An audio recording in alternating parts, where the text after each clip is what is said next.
mawalang internet, limited connection. Ito yung solusyon. Punta kayo ng wifi. Connected without internet. Yan. Gagawin nyo, pumunta kayo sa setting. Punta kayo sa setting, hanapin yung time and date.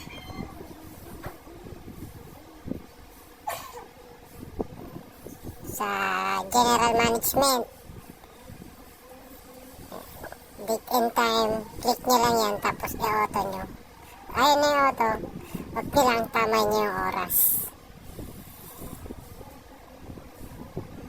Tama na yung oras. Yan, automatic nyo lang, tapos back kayo, punta kayo sa wifi. Yan, sa mga TV, pwede rin yan. Okay na, connected na siya. Yan, tatry na natin kung connected na talaga. Magagana na yung YouTube niya. Tatry sa YouTube. Okay na.